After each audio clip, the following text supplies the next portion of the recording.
दोस्तों नमस्कार। आशा है कि आप अच्छे होंगे।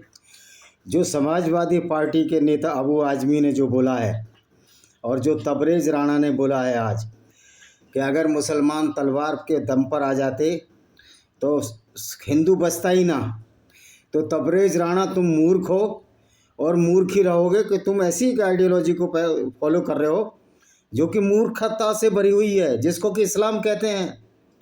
इस्लाम में ही ये मूर्खता है। इस्लाम का अल्लाह ही झूठी आयतें भेजता था मोहम्मद के नाम से, क्योंकि अल्लाह तो था ही नहीं। ये मोहम्मद ही आयतें बुलाता था कि धरती चादर की तरह फैली हुई है, उस पर पहाड़ अल्लाह ने ऊपर से गाड़ दिए। तुम्हारे मूर्ख अज्ञानी अल्लाह को ये नहीं पता कि पहाड़ ऊपर से नहीं गाड़े जाते।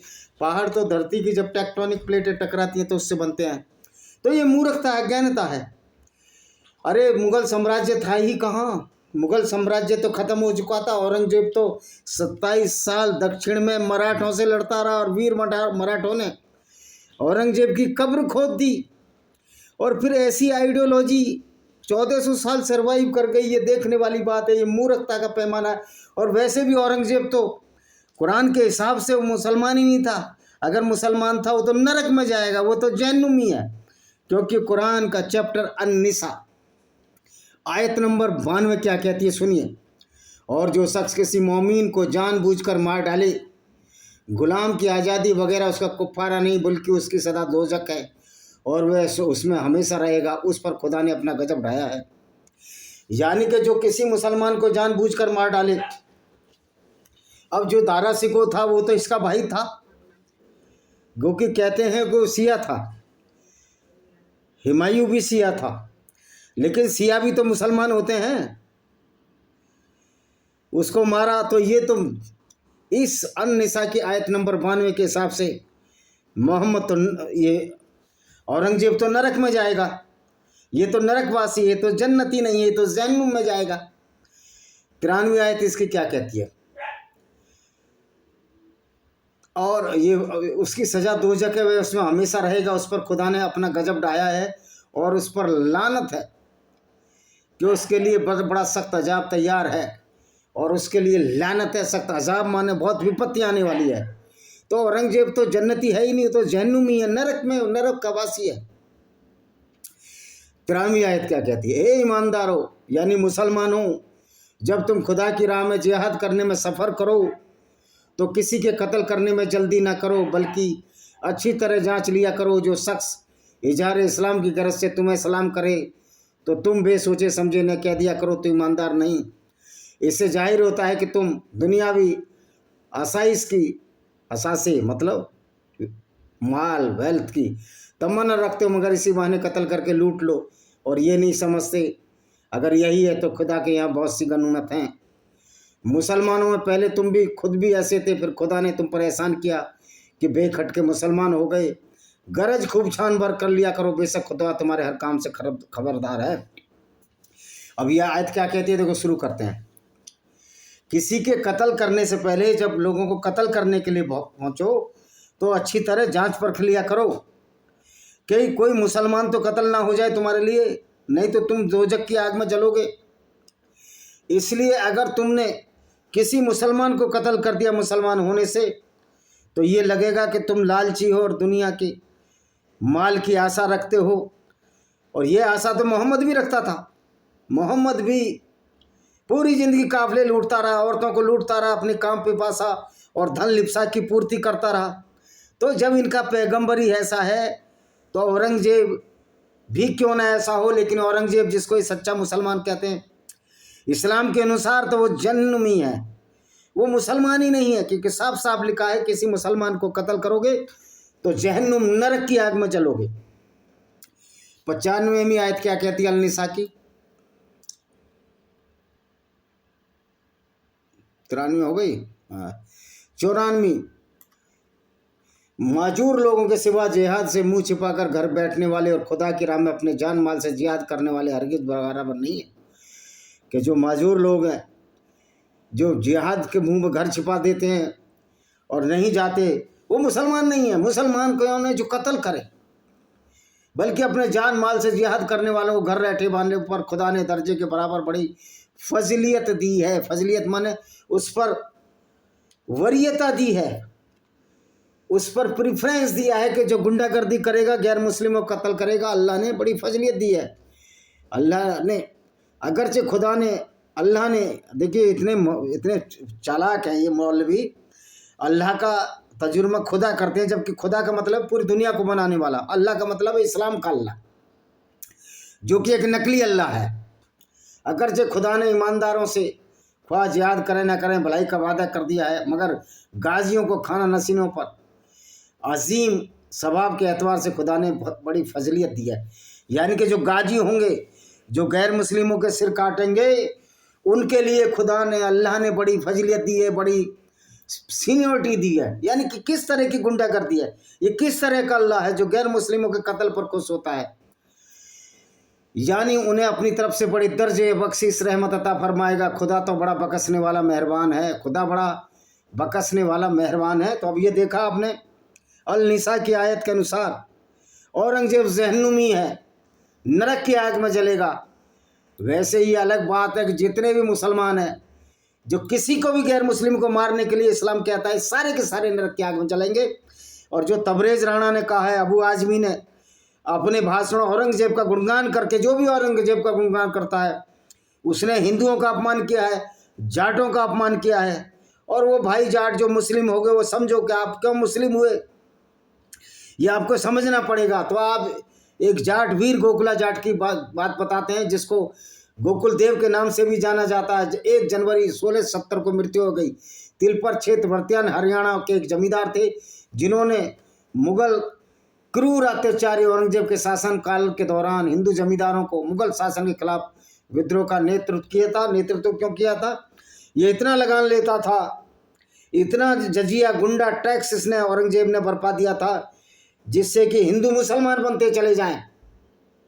और जो लालच के बल से, जो या तलवार के डर से, जो सलवार पहन लिए, तो तबरेज राणा अबू आजमी तुम भी वही हो। तलवार के डर से सलवार पहनी और तुम्हारे माँ बहन और पुरखियों के साथ इन्हीं मुसलमानों ने जो अब तक किस्से आए थे, बलात्कार किए थे, उनको जबरन अपनी हवस का शिकार बनाया था। तो आप ऐसे औरंगजेब की तायीद कर रहे हो जो औरंगजेब लोगों को लूटता था। तो गोकुला, अच्छा जी, गोकुला मूल रूप से ओला या गोकुल देव का जन्म तिलपत क्षेत्र आधा गोत्र के हिंदू जाट में हुआ था। वैसे अगरिया जाट परिवार में मधु हागा के घर हुआ था। वह 4 भाइयों के दूसरे बेटे थे। तिलपत का युद्ध 1669 में जाट और मुगल साम्राज्य के बीच लड़ा गया था। उपमहाद्वीप के दक्षिणी क्षेत्रों में निरंतर सैन्य विस्तार के परिणाम स्वरूप साम्राज्य की खराब वित्तीय स्थिति के कारण मुगल सूबेदारों, राज्यपालों ने क्षेत्र के किसानों पर भारी कर लगाया। विद्रोह को दबाने के लिए औरंगजेब ने अपने कमांडरों हसन अली खान मेवाती और ब्रह्मदेव सिसोदिया को राजपूत और मुगल सैनिकों की एक बड़ी सेना के साथ अब्दुल नबी की कमान वाली सादाबाद छावनी में सुदृढ़ीकरण के लिए भेजा। तिलपत के जमींदार माधो सिंह जाट के पुत्र जाट प्रमुख गोखला ने किसानों के विरोध विद्रोह कर दिया। अब्दुल नबी ने जाट हिंदुओं पर कुछ जातियां भी की थी, जिससे विद्रोह भड़क उठा। अब्दुल नबी ने गोकुल सिंह के पास एक छावनी स्थापित की। बुलाओ दरवाजा।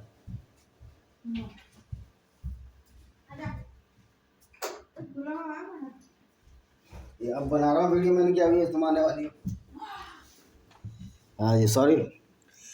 स्थापित की और वहीं से अपने कार्यों का संचालन करने लगा। सहोरा गांव में एक लड़ाई लड़ी गई, जहां मई 1669 में अब्दुल गनी नबी ने इसे जब्त करने की कोशिश करते समय मारा गया। गोकुला और उसके साथी किसान आगे बढ़े और सादाबाद छावनी पर हमला किया और उसे नष्ट कर दिया। इससे हिंदुओं को मुगल शासकों के खिलाफ लड़ने के लिए प्रेरित किया, जो गोकुला की जमीन और क्षेत्रों के बदले सभी हिंदू किसानों को नष्ट करने के लिए वहां आए थे। लड़ाई 5 महीने तक जारी रही और चूड़ामन ने भरतपुर के पास सिंसनी के जाट किले को मजबूत कर लिया। चूड़ामन वही है, उसके बाद ये भरतपुर के राजा हुए। 1669 में गोखला सिंह ने 20,000 अन्य एक साथ तिलपत से 20 मील दूर मुगलों का सामना किया।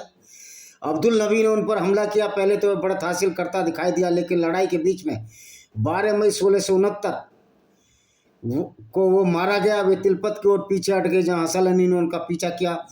10,000 बंदूकधारी और 500 रॉकेटमैन और 250 तोपों के सुदृढ़ीकरण के साथ उनकी घेराबंदी की। आगरा के परिवेश के फौजदार अमानुल्लाह को भी हसन अली को मजबूत करने के लिए भेजा गया। गोकुला और उसके चाचा उदय सिंह ने जाट ने युद्ध जीत लिया, लेकिन उसके बाद औरंगजेब ने उन्हें पकड़ने के लिए एक बड़ी सेना भेजी। मुगलों ने उनको पकड़ लिया और 1 जनवरी 1670 को आगरा के किले के पास उनकी हत्या कर दी। गोकुला जाट और उनके समर्थक शहीद हो गए। औरंगजेब ने गोकुला के बेटे बेटी को जबरन इस्लाम कबूल कराया। पकड़े जाने के बाद सन 1670 में आगरा कोतवाली के पास मुगल सम्राट औरंगजेब के आदेश पर जाट ने गोकुला के अंग काट दिए गए। फिर एक राजा राम जाट हुए। उसके बाद क्या, राजा राम जाट। राजा राम 1670-1688 पहले नेता थे जिन्होंने औरंगजेब के खिलाफ विद्रोह का आयोजन किया। वे सिंसिनी के सरदार थे। ये शायद भरतपुर के पास है। राजा राम से पहले जाटों को आगरा, मथुरा और यमुना नदी के आसपास के विभिन्न ग्राम प्रधानों द्वारा संगठित किया गया। गोकुला की मौत का बदला लेने के लिए राजा राम ने अकबर की कब्र को नष्ट कर दिया और अकबर की हड्डियों को खींचकर ब्रज के जमींदारों की मदद से जला दिया। उसकी मृत्यु के बाद चूड़ामन उसके बेटे फतेह सिंह ने औरंगजेब के खिलाफ संघर्ष रखा।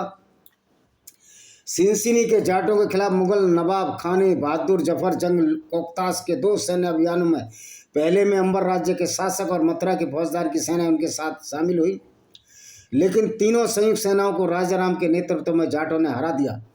मुगलों की हार के बाद भूमा, होडल, कुतुम्बुर और पलवल के परगने जाटों के नियंत्रण में आ गए। एक समकालीन अर्ज दस्त यानी याचिका के अधिकार पर इतिहासकार आर.पी. राणा कहते हैं कि यह वह समय था जब आगरा और दिल्ली का आसपास रहने वाले जाटों ने विद्रोह कर दिया।